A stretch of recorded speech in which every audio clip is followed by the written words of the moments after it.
Good morning, everyone. Good morning. Good morning. We're about to start. Please come in, have a seat, make yourself comfortable.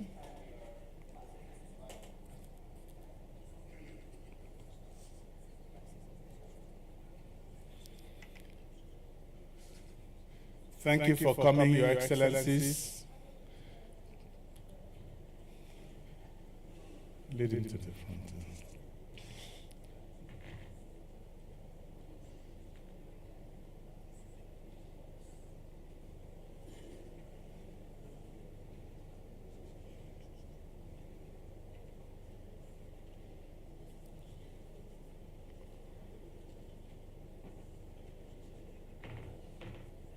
Your Excellencies, distinguished panelists, friends, partners, it's indeed my pleasure to invite you to this very exciting and very topical issue, a discussion on circular economy.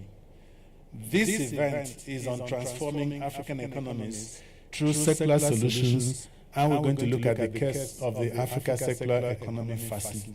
This is the first of its kind on the African continent that is devoted to just addressing issues of circular economy. We all are aware of the impacts of climate change on our growth trajectory and how it is accelerating conflict and political instability that have surged, and the fact that we have a youthful population that is also growing that we need to address. Our current mode of production and consumption cannot be sustained. The linear model where we harvest, we plant, we harvest, we eat, we dispose.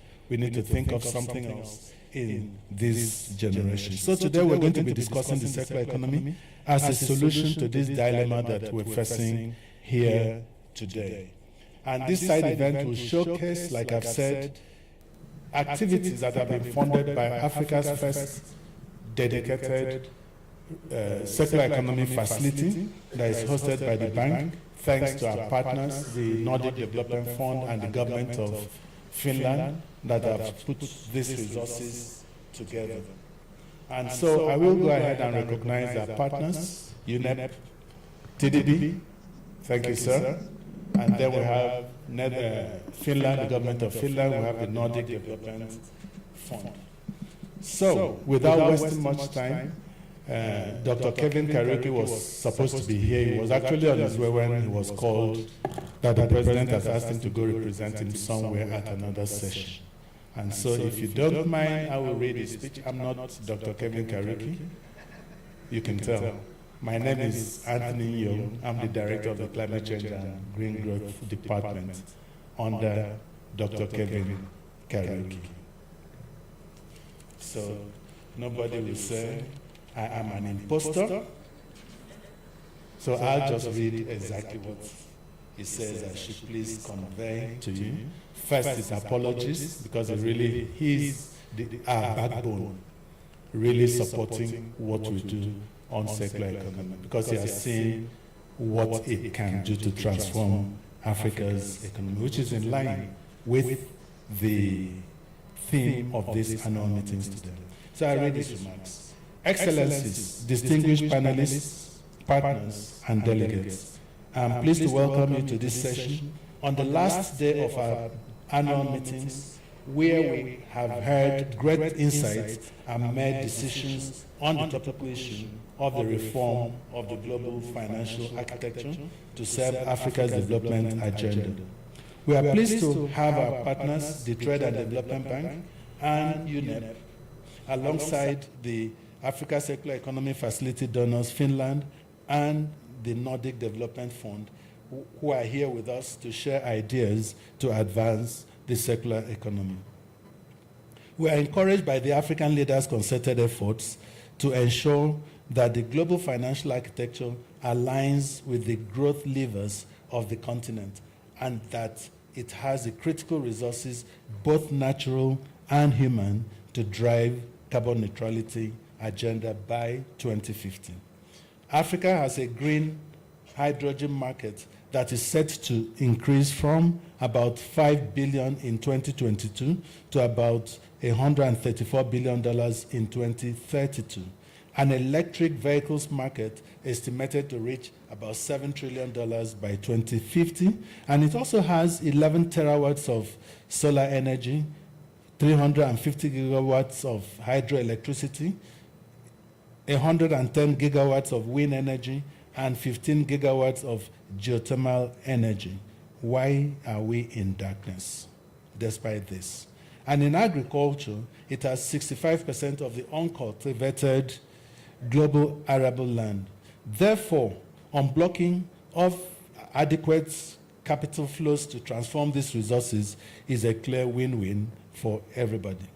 The African Development Bank is pleased to host this event as a part of a broader dialogue on the appropriate financial architecture for Africa's transformation.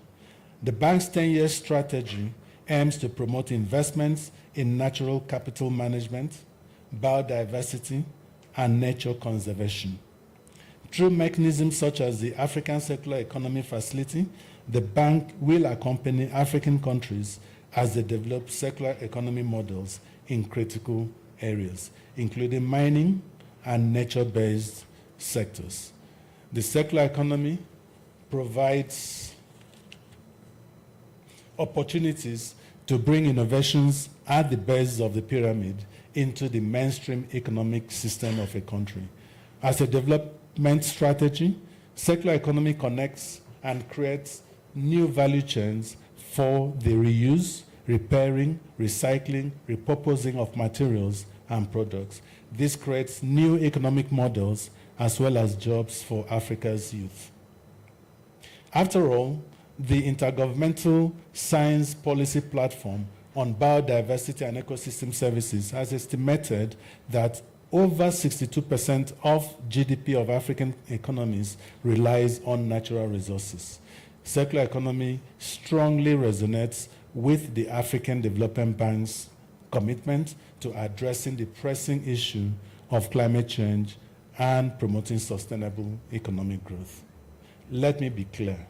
Circular economy principles align with the bank's agenda of transitioning Africa towards green growth through the high fives, and it is indeed in line with the theme of these annual meetings on Africa's transformation. 2 years ago, in May 2022 in Accra, we launched the Africa Circular Economy Facility at the bank's annual meetings.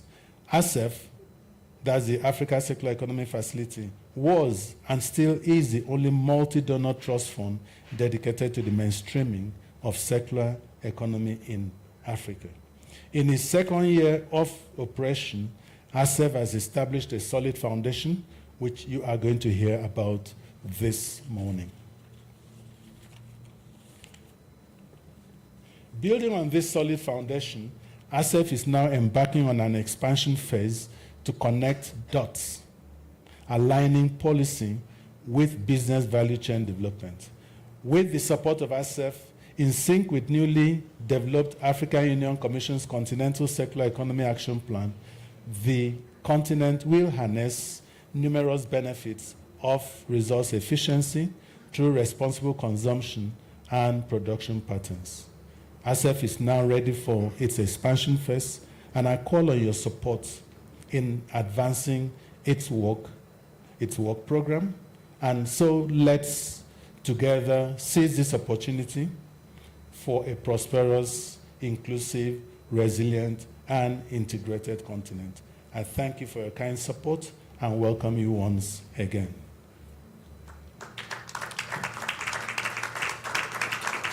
Dr. Karuki has ended. Now turning you. Thank you so very much for coming. I have the pleasure of inviting Ms. Davina Milenja to take us through what we have done with the Africa Circular Economy Facility since inception. Davina, you have the floor.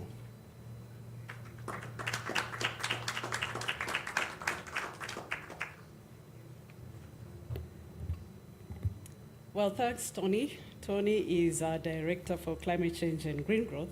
Good morning, everyone. Very happy to be here. I hope we have the presentations loading. Just to say, I head the circular economy program, and again, let me say a bit of background on how we got here on the circular economy program as the development bank. 2, 3, 4 years ago, just before COVID, Finland invited us to Helsinki for the first World Circular Economy Forum that Africa was represented. And we didn't know much about circular economy. We did waste management in our investments, but none of it, if you did a WhatsApp, you would not find circular economy anywhere on our programs.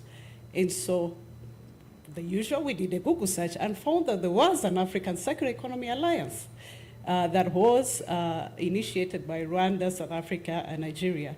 And so we frankly called up the countries, and we were led to Helsinki by the Minister of Rwanda for Environment. And since then, ASEF was created. So thank you, Finland. Thank you, NDF, for being part of this journey. And today, we are here to basically encourage and ensure the work that is done, and we are happy to have TDA Bank. We are happy to be working with UNEP on the Global Circularity Program, and because we see the value. So, ASEF.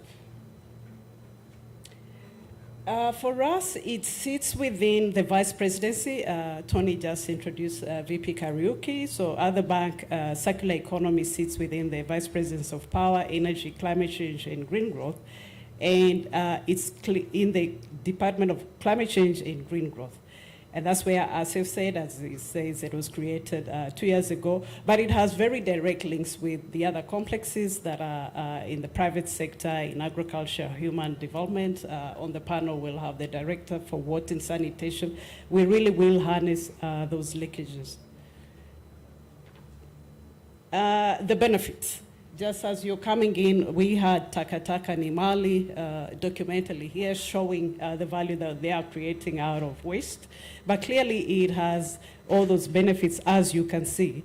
And for the continent that has, I think my director keeps saying the 3% CAS, 3% climate finance, 3% on I think we have 14% on private sector engagement in climate action.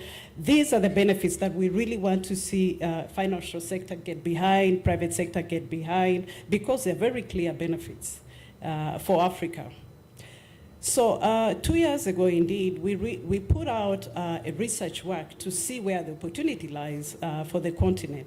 So there were 4 broad areas that clearly link with our investment portfolio on integrated waste management, in regenerative agriculture and food system. That is big. Yesterday we had a session with WRI on the work we are promoting on food systems in Rwanda for circular economy, on built economies, and then on circular manufacturing. So there is the reason why we're involved in this is the value on the base of the pyramid, where we need to focus in the whole transformation. So we see a lot of opportunities in these 4 areas that can lift the youth, the women, the population that is really at the base of the pyramid, because there are opportunities. You meet them at the skill level they have, at the language level they have, and that's where we want to start to act as we move up.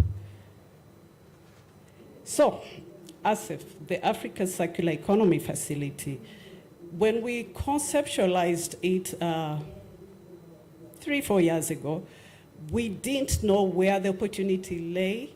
And so what we did was to conceptualize it as a seed funding to understand what the value chains are and how do you finance them. And so clearly, immediately the issue was, how do we engage at a policy level such that countries or governments can start to develop policies that incentivize private sector? Because we understood that 75% of Africa's NDCs would be financed by the private sector. So there has to be policy incentive that then creates the value of circular economy, whether we're looking at it from the SDG side or from the climate action side. So we started a pillar on capacity building for policy development. And number 2 was at the base of the pyramid where we have those innovations, there was a need to handhold the business sector. This was bought out every time we had a conference and had operators in the circular space. I remember one panel, this young man says, listen, I do this, I know what I'm doing, but every time I walk into the bank, the ask is, where is your market value? And I don't have that. As I know people are buying, but I don't have that research. And I just need research in knowledge on how to present my market opportunity. So we created an incubation hub for business development for the SMEs, because that is where the value really is. The third one is the one that took us to Helsinki, the ASEA, the Africa Circular Economy Network Alliance. That, being born before us in 2017, had been lagging in different ministries. Rwanda had a part of it, South Africa had a part of it, and Nigeria had a part of it. And so every time a minister changed, it dropped somewhere. And so there was an ask that the bank should anchor it so that there's continuity, there's sustainability. So we've anchored that since the ask came in 2020. It had World Economic Forum come and support that. And right now it has 13 member countries and it has 15 strategic members. And this is also called for any of the entities that are in the room to join that. It's a free voluntary participation. For knowledge partners, we have academia on board, we have foundations on board. Ideally, we work around the critical 5, we call them the 5 big bets, as sectors that we think will drive the agenda. And so each country leads a sector, a working group, and then the strategic members support that. And so we want to grow it in that group. So how does ASEF align with regional and global agendas? So on the SDGs, basically carries all the 17. In fact, initially we said 16, then we realized that the SDG 17 is about partnerships, and that's what we're doing. We are a coalition. And so it does align with all the 17, but very particularly for us is on SDG 12, on responsible production and consumption, and 2 on the agenda on climate change. And so we're working with UNEP, our partners that are here. They'll speak more about that, on working around creating a protocol, because these standards are very important in defining the opportunity in circular economy. So we are working on developing a global circularity protocol that will then create the value that, in the end, if we even decide to put it out there as a bond, it is based on credible and transparent definitions. The next one is on the Continental Agenda, Agenda 2063. It aligns with 7 of, I think, 17 goals that are in the 7 aspirations of the Continental Agenda. And then, of course, under the bank's high fives, it aligns with all the high fives because, again, it is at the center of humanity and nature. So we call it the mustard seed.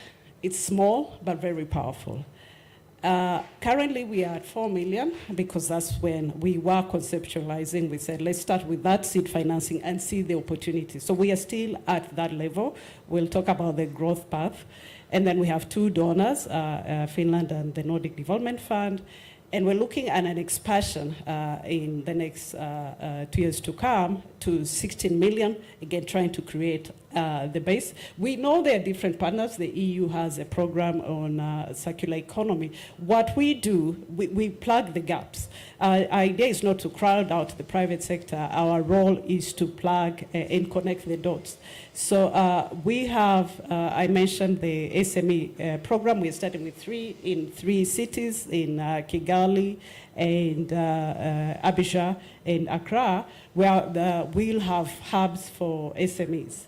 And then we have 13 countries that are involved in the network of alliance, trying to create the African voice on the global stage around circular economy. And then we are supporting 5 countries with their national development, national circular economy roadmaps. So what are the roadmaps? The roadmaps really give us clarity on where the opportunities are. I mentioned the national determined contributions, the country's commitments on the climate change. The idea is that if we create circular economy roadmaps, the opportunity is then picked up and embedded in the NDCs that are 5-year programs, but it is also embedded in their national development plans. And so currently we're doing 5, but we're doing 5 knowing that there are other countries that already have waste management national plans. And so we're anchoring on those that can share opportunities. Some of them are already members of the Africa Circular Economy Alliance, others are not, but they have a replicability potential that we think we can then anchor when we get into the next, in the next phase of the facility. The AfriCirculars is the innovators program that looks at having startups, because we talked about the youth deficit on the continent. How do we incentivize and grow that base? We are starting with 3, but beyond the 3, we're talking to that network of innovators, the network of hub creators that are already on the market, that already know what the opportunities are. These are ideas that we've picked through the World Circular Economy Forums. It was held here in Kigali in 2022. Some of these ideas were from there when we met really the big networks.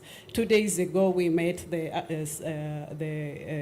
team behind the East Africa Circular Economy Network that will be inaugurated, I think, in June. We're going to go behind that. The idea is not to create what the private sector can do. What we are trying to do is create the platform that can grow the opportunities. So in short, what is the Africa Circular Economy Alliance? Like I mentioned, currently we have 13 members. We're still growing that.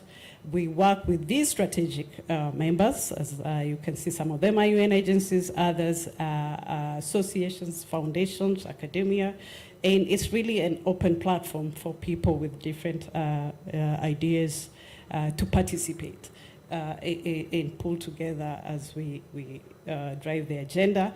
The 5 big bets was the first research we did on identifying the opportunity, and so the idea is to invest around the value chain, and of course we host the secretariat within the African Development Bank. Sorry, that was the last. This is my important slide, and I think this is my call for action. We're going to be embarking on the next phase. We are tying it with the next phase of the NDCs. As you know, 2025, we have the next phase. It's called NDC 3.0. We are starting it now, so the opportunities of circular economy are embedded in the next editions of NDCs. And so that is on the policy side. But on the private sector build-up, we're trying to look to the banks, we're trying to look to the different private sector networks to handhold, to anchor the private sector opportunities. What is it, and I would be really interested to hear when the panel sits up here, what is it? What are those things that can trigger action really quickly for us as a development bank, but for the other financing institutions out there? The third is the African voice has to be heard, and I repeat this, because until you can do a word search and find circular economy, you miss the opportunity. And it's very important that we articulate what circular economy means using local knowledge and local metrics. We are going to be designing the global circularity protocol. It is important that it speaks to Takataka Nimali and all these acronyms that speak to the people that are waste pickers, that are designing innovations. And so it's very, very important to us that as we carry the African voice onto the global platform, it ties to the value on at the base of the pyramid. That is how we shall transform Africa. And I think that's my last call to action. Thank you very much. There is the team that supports me. You can see they're all ladies.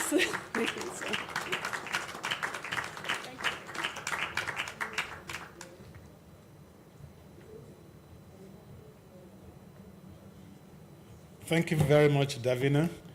We have clearly said it several times, you want to make it work, give it to a lady. And we've seen how it's worked thus far. Let me state here that the bank, the African Development Bank, has received so much support, and we are instrumental to certain things happening. We have the MDB group on circular economy, and the bank has been instrumental to this because we've been on it now for almost 3 years, since 2020. And that is our own export to the global community. And then we are also represented on the World Economic Forum's advisory panel on circular economy. This gives us that leverage. Why have we gone that far?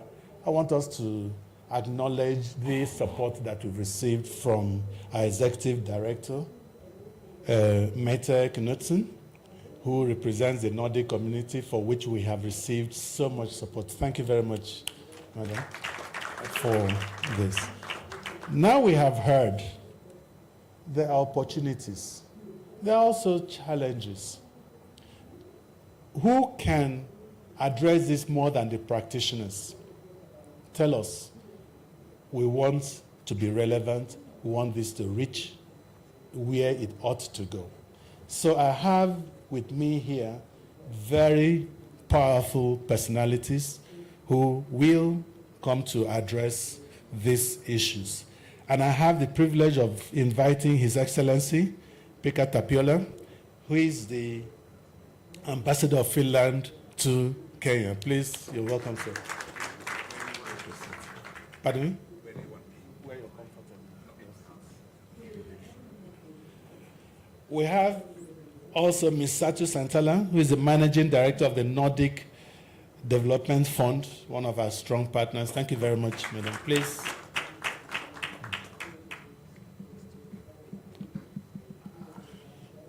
I'm pleased to invite Mr. Admasu Tadesse, the Group President and Managing Director, Trade and Development Bank. You're welcome, sir. We're happy to have financial institutions in this business because it's a serious business and it involves money. I also have the privilege of inviting Ms. Fatu Ndoye, who is the Deputy Regional Director for UNEP for the Africa office. You're welcome. And I have the pleasure of inviting Mr. Oswald Chanda, who is the Director, Water Development and Sanitation Department at the African Development Bank. Thank you very much. Now the question, what does circular economy mean to you and why are you engaged in it? So, I'll give you 2 minutes to make your brief introductions, then give you the tough questions. So, Ambassador, please. Thank you. Do you hear me with this? Thank you very much, and it's great to see so many of you still on last morning here, and really to focusing on something which I think is fundamentally important. What does circular economy mean? I mean, it's a good question. It basically means a new, better way of doing things. I mean, we have overconsumption, we have problems with pollution, we're dealing, as UNEP would say, with the triple planetary crisis. We need to find solutions, and we can find those solutions by looking smartly at what we can do. And now we're in Africa. Here you have a long tradition of thinking, as you do in countries which my own country was relatively poor for a long time, and you didn't throw away things, but you tried to use them over and over again. You tried to get maximum benefit of them. You tried to see how can we get this working better, how can we get most of this without having to get new resources, but actually to reuse resources. So it makes economic sense, it makes environmental sense, and it makes, in general, sense. So we need to find these solutions.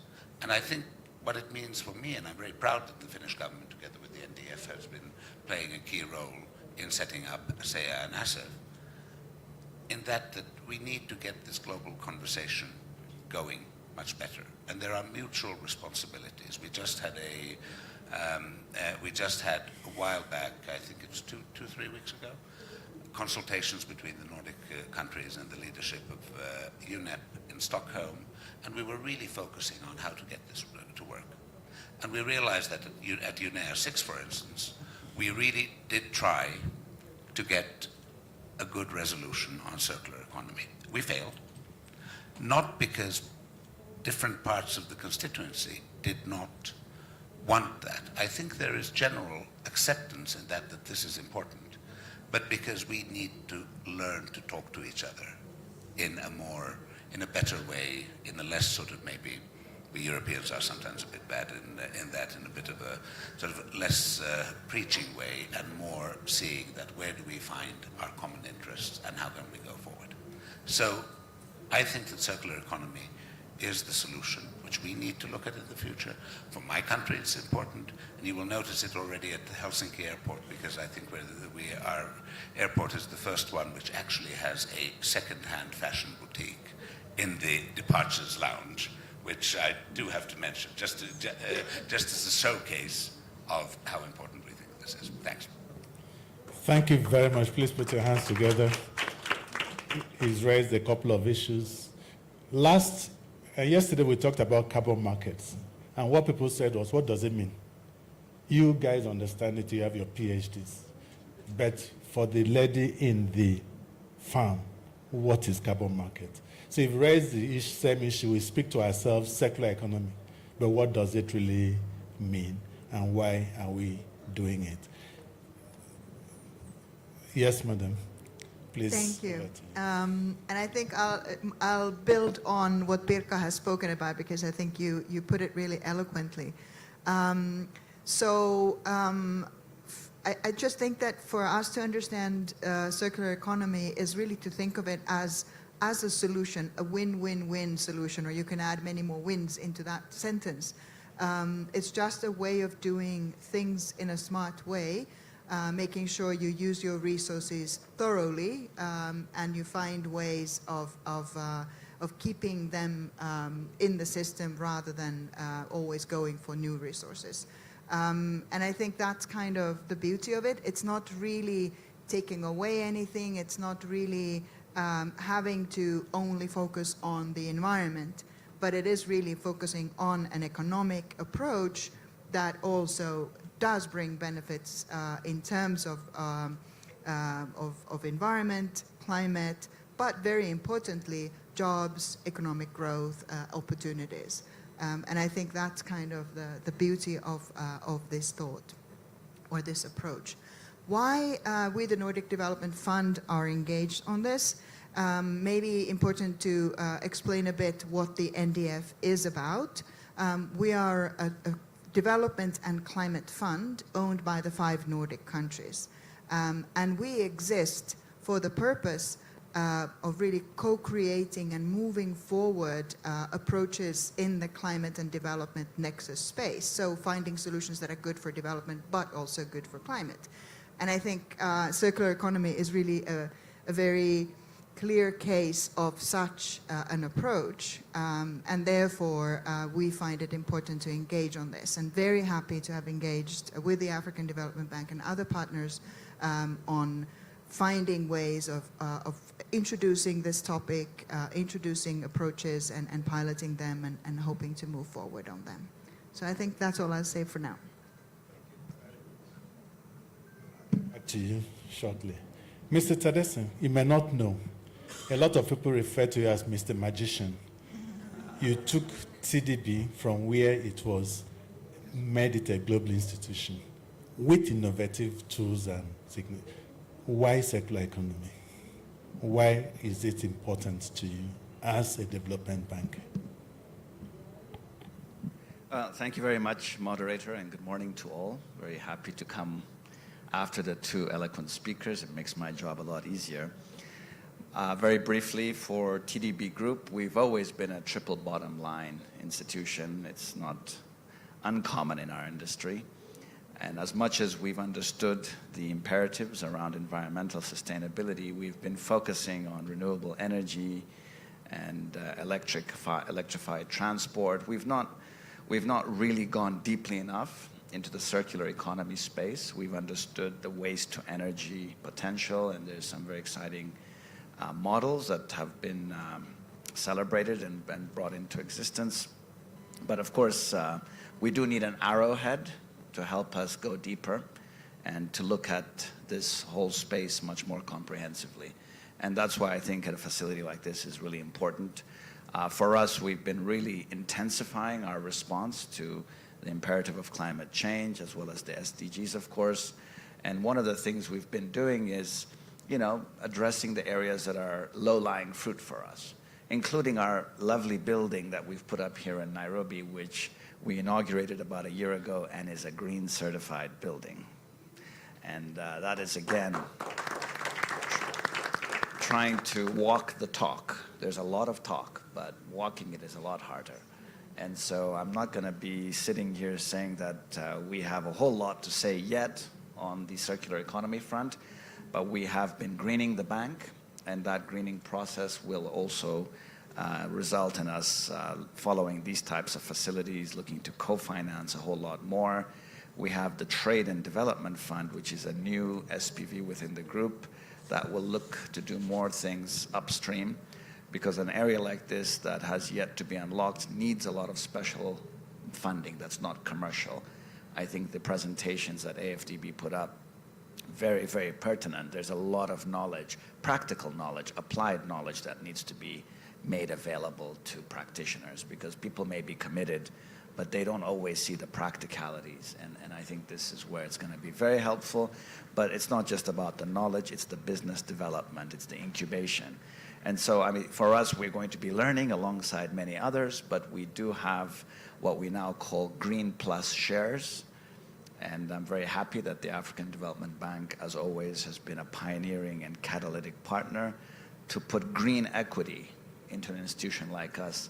That allows us to put our shoulder to the wheel and follow these types of initiatives much more closely. And I should give credit to Denmark through the IFU, which has been a very good partner to us. They're also looking to help us scale up with these types of facilities more. And we look forward to the Nordic Development Fund and others. The good ambassador from Finland has been to our green building. Which is a wonderful building. I should give you the mic. It's a good building. It's great. So it's not hype. He has seen that it's green. And all of this is just to say we're very committed, and we look forward to working with various partners in this area. And we hope we'll have some very good feedback and practical results to share with the industry and the community at the next AGM.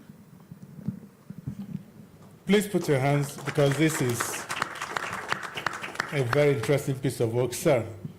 For you to be certified as a green building means your energy intensity is very good. Africa is a low-emitting continent, but very high energy intensity. So that you've done this, which is really one of the pillars of circular economy, that your resource use is low and it can be stretched further, makes you a leader in this space, not just about waste collecting at the bottom. So thank you so very much for leading those green initiatives, and we're hoping that many other institutions, financial institutions, will follow you, and the African Development Bank is there to constantly support. Ms. Fatu, you're from UNEP. You're the global leader on environmental issues. We've fought for long whether circular economy is purely an environmental thing or is an economy-wide initiative, where you have a role to play. Why is this important? Thank you very much, Tony, and really happy to be here. For us in UNEP, this is really in our DNA. Our overall mission is to care for the environment, and one way of doing so is really looking at a broad spectrum of areas, and circular economy is one of them. And in scaling up sustainable consumption and production, and circularity is really critical to addressing the triple planetary crisis of climate change, nature and biodiversity loss, and pollution and waste. So here it really encapsulates what UNEP does and where areas where UNEP work: climate, nature and biodiversity, and pollution. And central to really the transition into a net zero future is the transition through the circular economy. So for us, it is really important to work with partners and stakeholders to really provide a space where we bring all the stakeholders, the whole of society and the whole of government together to think through what are the best approaches, what are the best tools, methodologies that we can put forward to advance the circular economy. It is not just a debate about the environment, as you said it, it's a debate about our economies and our future. And this is, we also see it as a great opportunity for green jobs, for reskilling, retooling, repurposing our economies and the way we work, especially looking at youth. And here, when we talk about Africa, as you've mentioned earlier, it's really critical for us to look at that dimension. This is a space where not only can we transition to more sustainable futures, but we can also create the jobs for the future. We can create and innovate. And I think that's also something that ASEF and the Africa Circular Economy Alliance do also very well in partnership with us. And as my colleague David, who's responsible for our portfolio on circular economy, reminds me, this is also, circular economy is in Africa's DNA. Africa is not the one to waste. Africa is actually very low for now in terms of waste generation. And this is really an opportunity to go back to Africa's principal values. And I'll stop here. Thank you.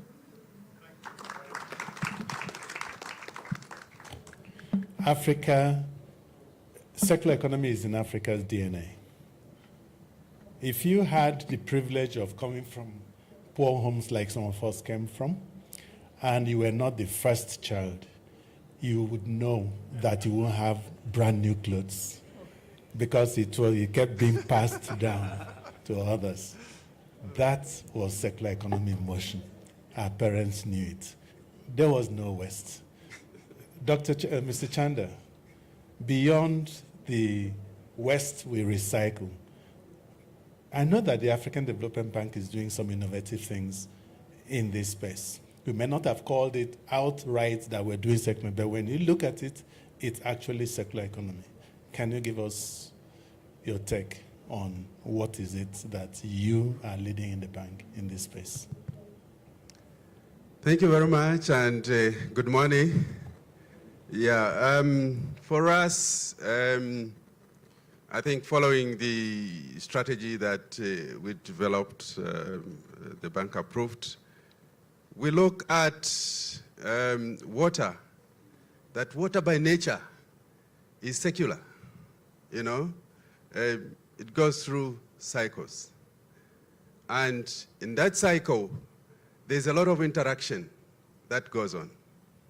Some contamination, pollution, creating. So water comes in as a product, as a service, you know, and as a resource. So when you look at it from a bird's eye view, you clearly understand and see the secular nature of water. And waste is part of that cycle.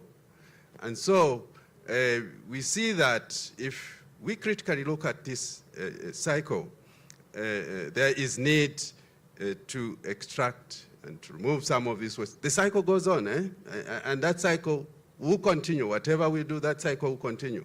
Otherwise, once there's no water that we can use, the nature can use, the industries can use, everybody else can use, there will be no life. That's why we say water is life. So what are we doing, and how are we looking at this differently? So we see that in the process, in the participation of this cycle, there is the need to clean, there is the need to extract resources and reuse them, as you're indicating. You know, when you look at wastewater, for instance, we see that, okay, this is water now that has been contaminated, polluted. We need to extract what is in there so that this water can be reused. And as we are extracting these resources, some of it is very useful. We get biogas, for instance. You know, we can generate energy. We can provide for clean cooking.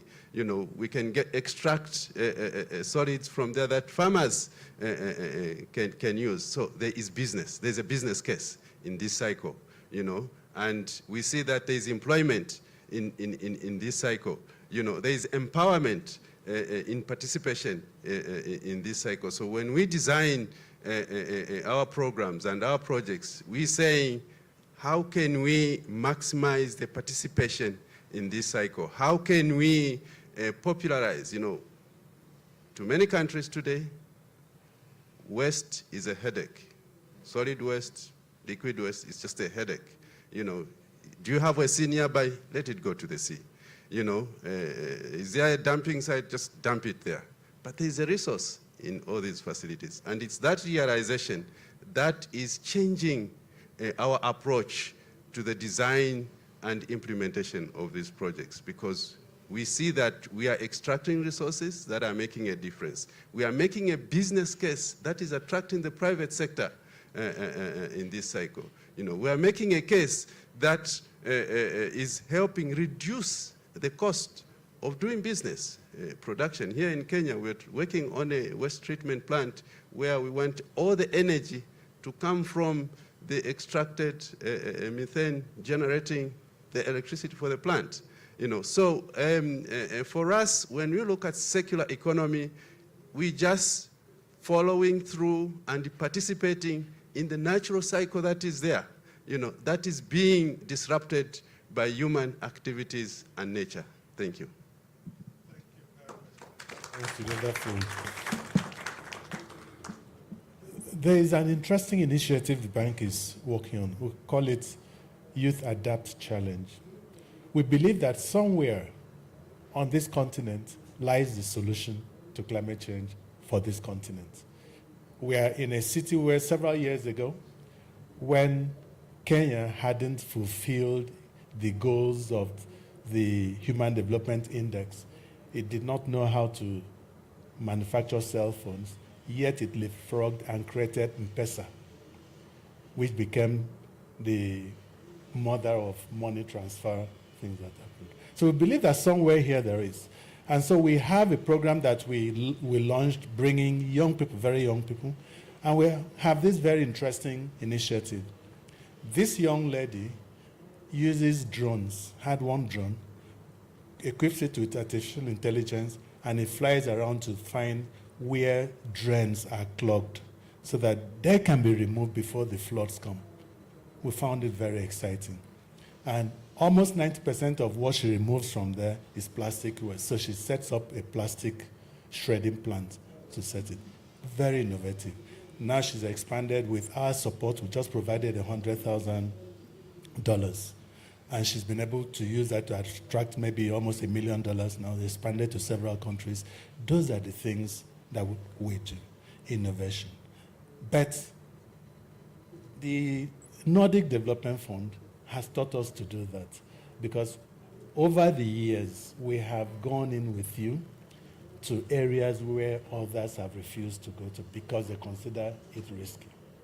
Why? Can you tell us, since you invested and decided to kickstart the Africa Circular Economy Facility, what is that one thing that you really are proud of, that you would want to do it again over and over if you had to?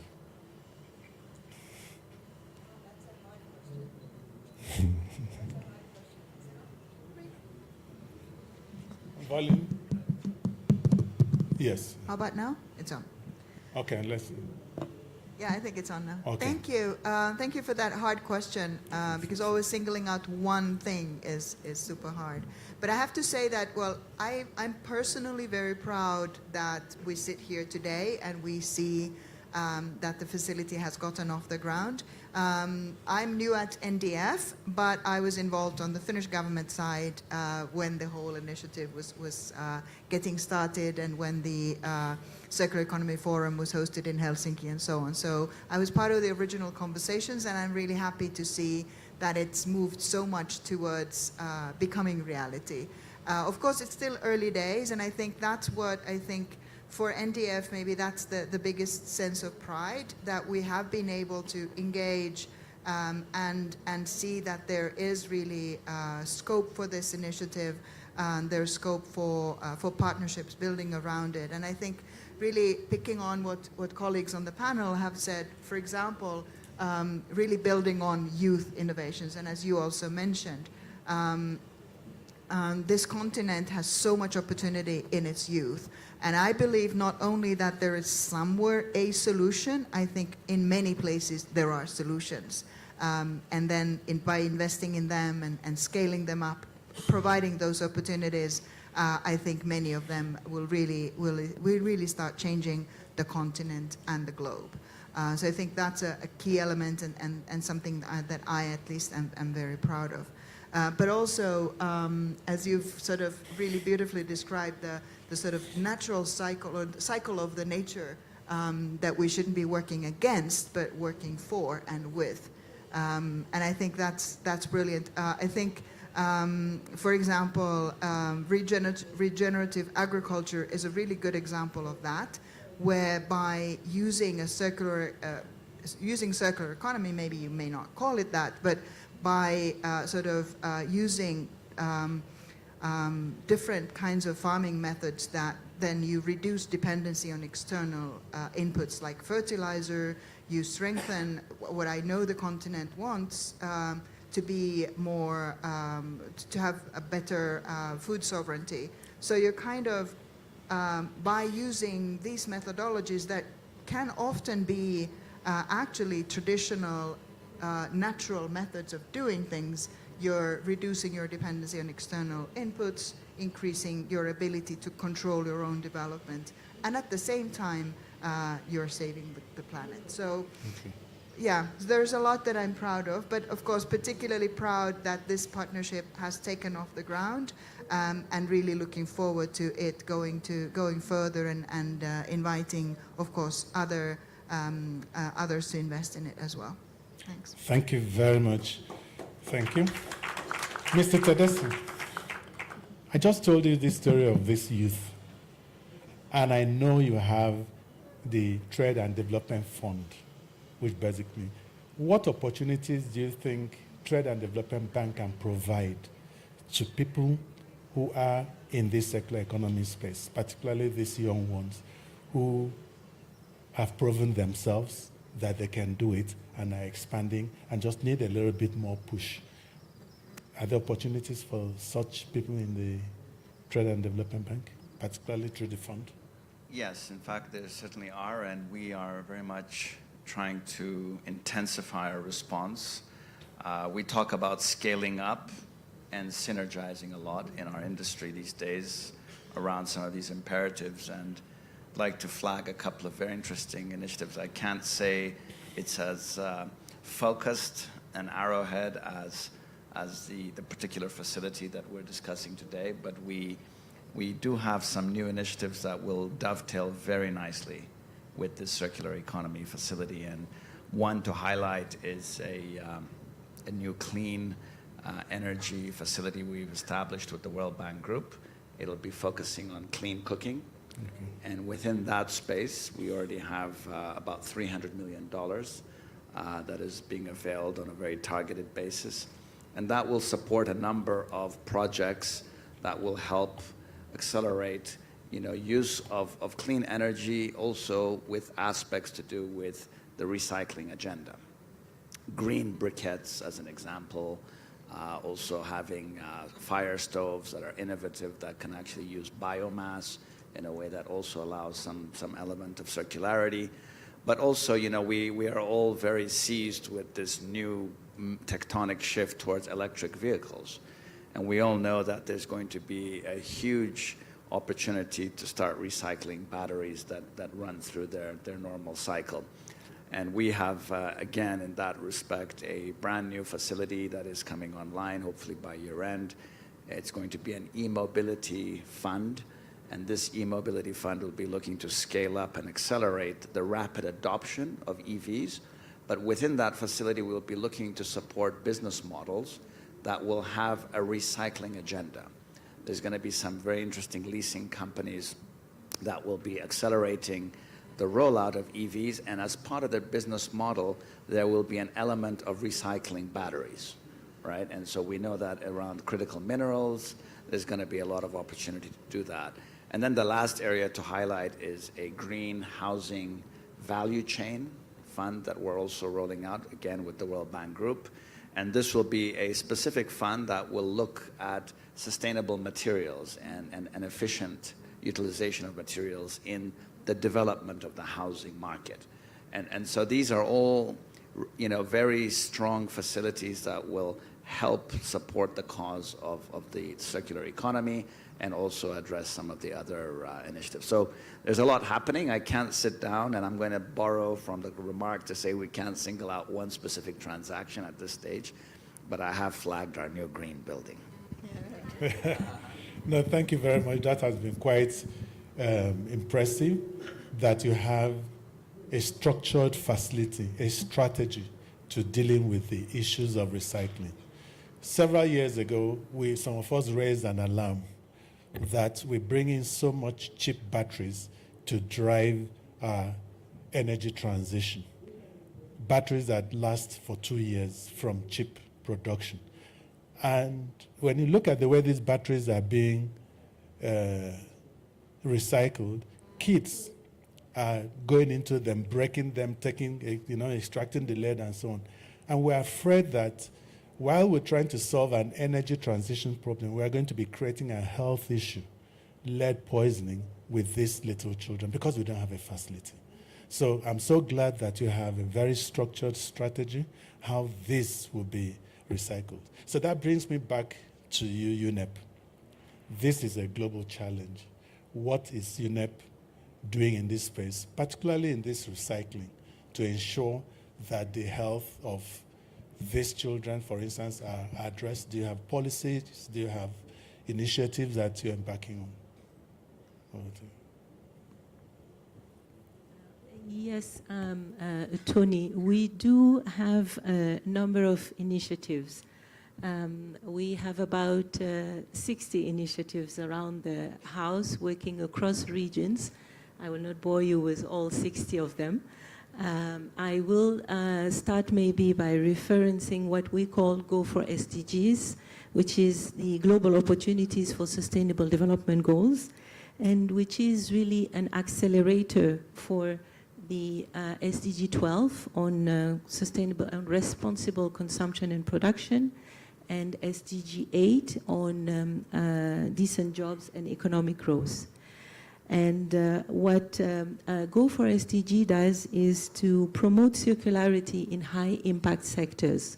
We're looking at food, we're looking at textiles, we're looking at tourism, we're looking at sustainable lifestyles and green jobs for youth. So for example, we are currently working in East Africa to develop harmonized sustainable tourism standards for East Africa, where we really want to look at social and economic benefits for local communities, but also issues around cultural heritage, and really at the bottom of it, how do we reduce the negative environmental impacts of tourism in the sub-region. Another example of work we do is through the One Planet Network, which is a global community of practitioners, which includes policymakers, experts, from governments, from civil society, from business and industry, to really look at how we implement what we call the 10-year framework of program on sustainable consumption and production. Sorry, it's a mouthful. And under this initiative, we're looking at establishing, or we have rather already in place, a toolbox to help build circularity in nationally determined contribution of African countries. I think it was tested here at the last Africa Climate Summit with a group of countries in partnership with your team in the bank. And we are now looking into really rolling it out and support countries in producing the next generation of NDCs. And we are also working globally to develop a circularity protocol for business. This will have regional components, and we are really at the conceptualization stage. And one of the things that we will seek to do is engage every region into a conversation of what really should be the basic principles to include in the protocol, and how these should be rolled out and customized to different regions. If you allow me, one more example. Okay, just one more example. We also are looking at circularity in plastics. As you know, UNEP is leading the global conversation around setting up a treaty to end plastic pollution. And as part of those conversations and in parallel, we have UNEP Plastics initiatives that looks at really creating a new plastics economy.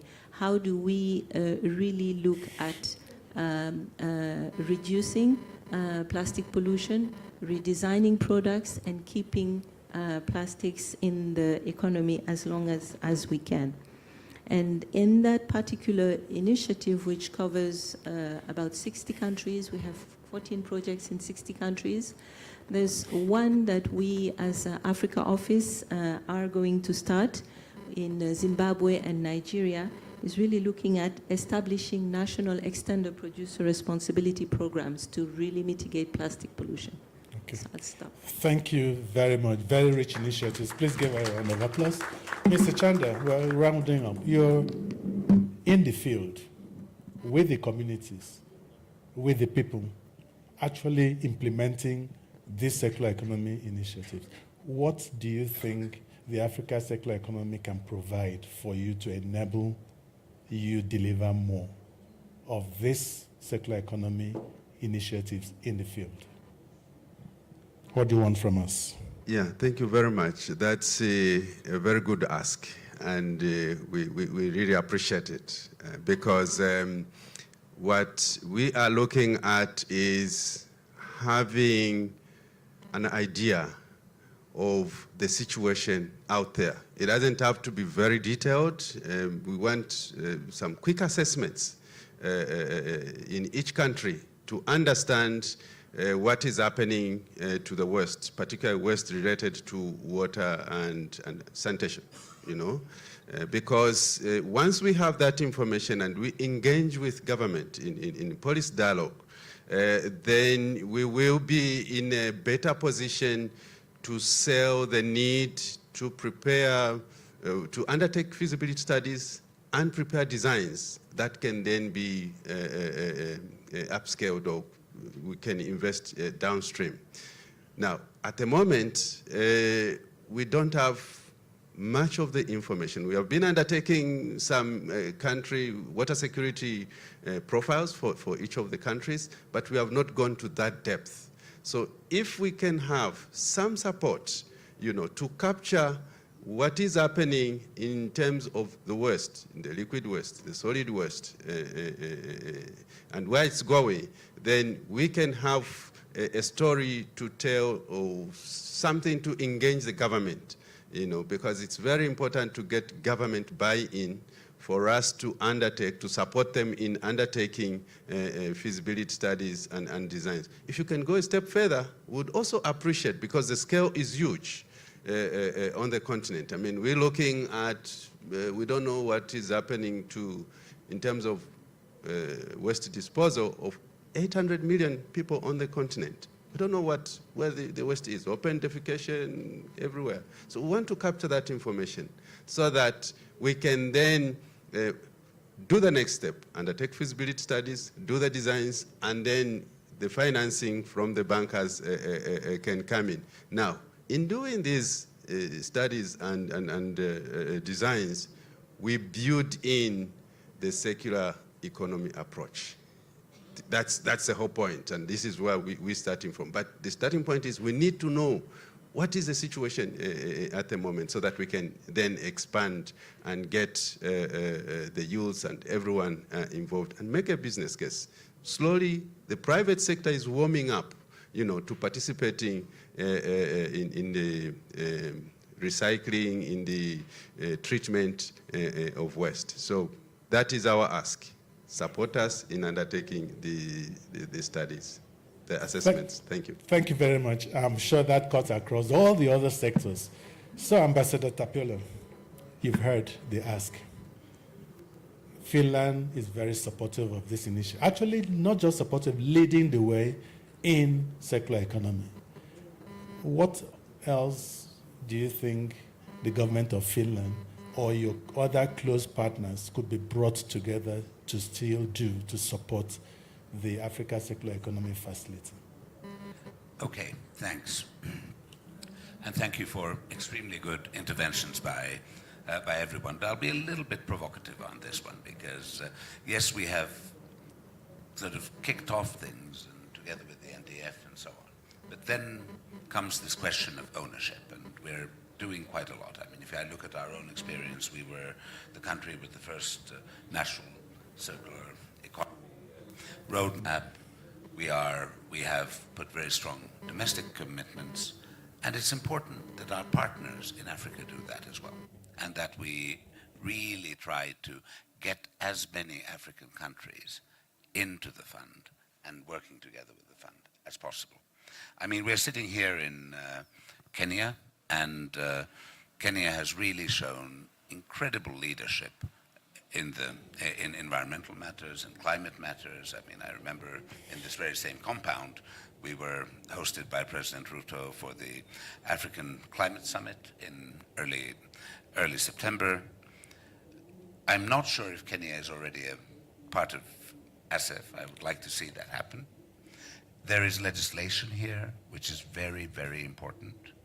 And it is important that if you look at the way forward, like everywhere, you need legislation and policies, you need awareness and sort of education, and you need the right infrastructure.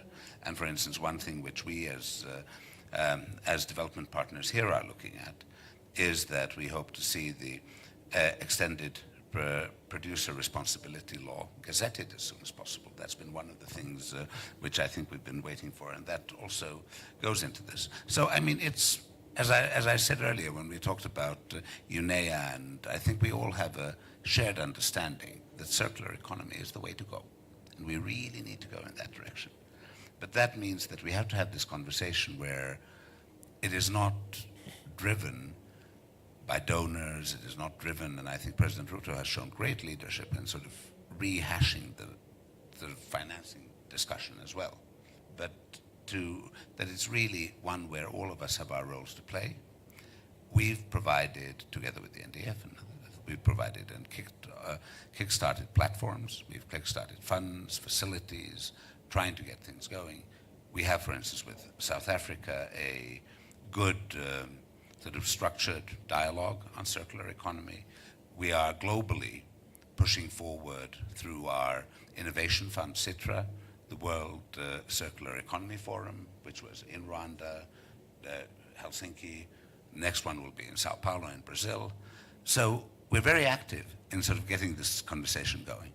But in order for us really to succeed is that everybody uses those tools and that we get more and more countries in this continent as well as part of this fund. So I'll throw the ball a little bit back to you. It's a joint effort. Thanks. Thank you very much. Please put, indeed, it's a joint effort, and the seed capital, that was put, what did Davina call it, the mustard seed? It's already growing the big Iroko trees. If you know what I mean by an Iroko tree, if you get into the forest, you find that one tree that just stands and dominates everything. That's the Iroko tree. And I can assure you that the seed capital that you put in is already building momentum and generating results for this. So please, let's put our hands together for our panelists. They have been very good, answered the difficult questions, and even the ones that had to be thrown back. So please, thank you very much. Photograph, maybe we can just do a photo round group photo.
Sorry, we haven't finished the session.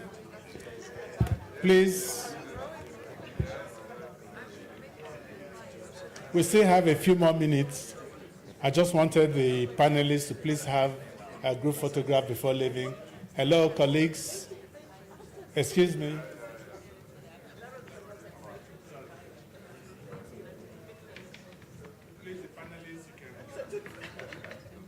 I know that a lot of things have been said. You have burning questions on your mind. This is the time to ask that one or those two burning questions that you really want to ask. It doesn't matter that the panelists have moved. We can answer your questions. Any question? We're going to take 2 questions. Somebody is sitting out there.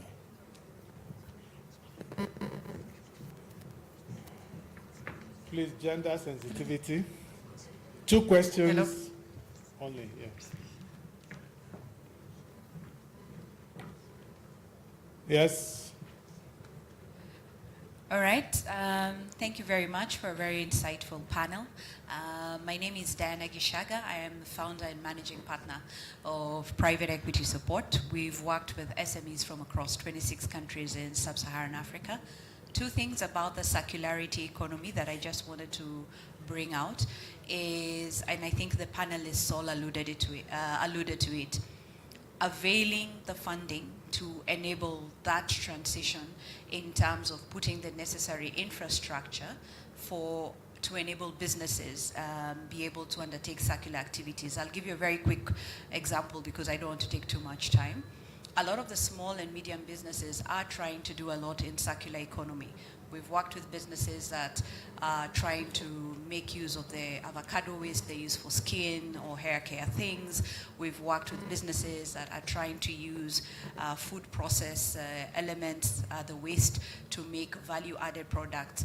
The problem is when they go to a financial institution, it's not just about bringing machinery. There's a lot that goes into it. There's costs needed for technical assistance for them to develop processes, to institute new ways of working. And that element is not funded by the banks because the bank wants to know, I just want to fund the machinery, it's asset finance. So they don't get enough funding to be able to undertake the process fully. So my question would be, do we have opportunities to be able to provide blended financing, not only to banks, but other alternative financial solutions like microfinance institutions, credit-only institutions? Because when you think about reach, a lot of these SMEs don't just work with the banks, they will work with these other financial institutions. So that is my question. Are we thinking about providing a blended finance facility through non-traditional funders? Thank you. Thank you. We'll take the second question, but I'll prime Mr. David Bamlango, who is the Group Vice President and Deputy MD of the TDB to respond to that quickly. But second question. Okay. Good morning and thank you for the session. My name is Boyega Olorunfemi from Nigeria. I'm also a member of the Africa Circular Economy Network, Nigeria chapter. I know that at some point the Africa Circular Economy Foundation developed an action plan for Africa. And then I realized at later times that country also have started developing circular economy roadmaps. I want to ask, is there a possibility that we have just a one paper that would say Africa Circular Economy roadmap or framework, and then every other nations in Africa can plug in based on their diversity? And I think this would help in order not to start a multiplicity of funds and then access to them becoming a little easy. Thank you. Okay, thanks. I think I'll quickly answer that and ask the VP to answer. Yes, there is the African Union Circular Economy Strategy. That's the one that everybody follows on the continent. But because there are specificities per country, you can then be able to align them, tease out what is relevant to every specific country, but they must follow the same thing. And that's what's going on. We are not developing a circular economy for Africa, strategy or a roadmap for Africa. No. That's done by the African Union Commission, already done. So every other thing we do has to build on that. And so for the question on infrastructure, Mike? Yes, sir. It's working. Well, thank you very much. Very good question. The good news, I think, is that we are aware of the difficulty that SMEs and MSMEs and all corporate really do face. Because what we consider as large corporate on our continent from a global rich world perspective are still SMEs, really. So the need for capacitating funding, grant funding, is critical to allow them to absorb the debt financing that we bring to bear. So all the facilities that Mr. Dese mentioned, the e-mobility facility, the green housing supply chain facility, or the one dealing with clean cooking and other related areas, all of them will have a grant component, which we are doing all three of them with our partner, the World Bank at IDA. And all of them will include elements of grant, such that when we provide the debt, we will assess the need of the SME, of the borrower, for deployment of a component of grant. So blended will be indeed the theme for all those facilities. And beyond that, within TDB Group, we are developing even more solutions on the grant side, some of which can be deployed independently of any debt financing. Within TDF, our concessional arm, and at the group level overall, we are setting up several grant-making facilities that will come in sometime before the debt even arrives, to allow you, your SME, to be ready for debt financing. We appreciate the challenge. We appreciate that we have to go downstream to allow the institutions, the entities, the private sector to rise up to the level where FIs, financial institutions, can come in with the debt financing. So yes, we are aware of the challenge, and we are gearing up to doing so. So do not hesitate to reach out just because you are not 100% at the bankable level yet. Do reach out. We will work with you early on to bring you to bankability through different tools. I'm sure our friend at the AFDB have similar solutions, and I know that our partners at the other DFIs have similar solutions as well. So do not hesitate, do not fear to come to us. Do come to us. We have a toolkit from which we touch to make the right interventions for you. Thank you. Thank you very much. The Nordic Development Fund wants to chip in. Thank you. Just a very quick addition to what was spoken here. I just wanted to mention a facility that we're hosting, the Environment and Energy Partnership, for Eastern and Southern Africa, that really works with early stage companies really to overcome some of those challenges that you were describing in order to sort of a bit earlier than what the stage that the banks can do, and then really to help them along the road. And there's a focus on energy, but a lot of the companies that have come in also do have circular economy solutions that they're working on. Thanks. Thank you very much. Please let's put our hands together for our panelists. Thank you for the audience. It's been a very interesting event. And please, in our secular lives, be secular. Thank you.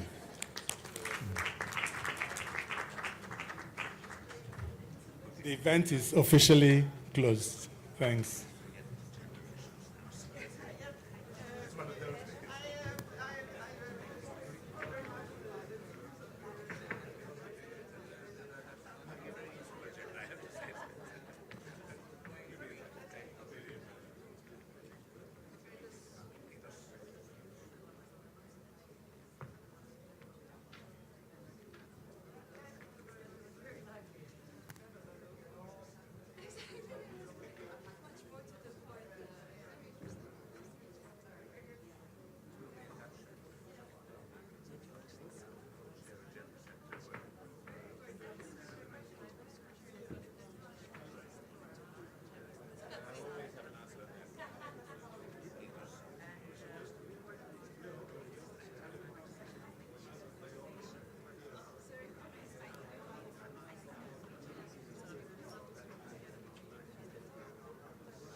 Sangen hans, jeg kom litt i tvil.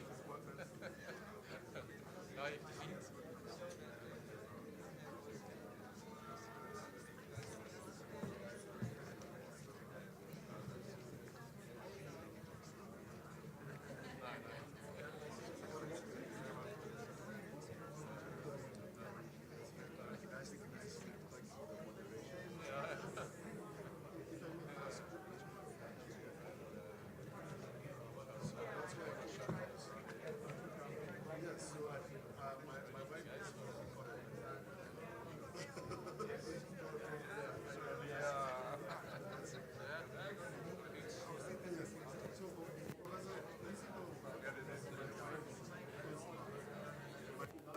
So ganz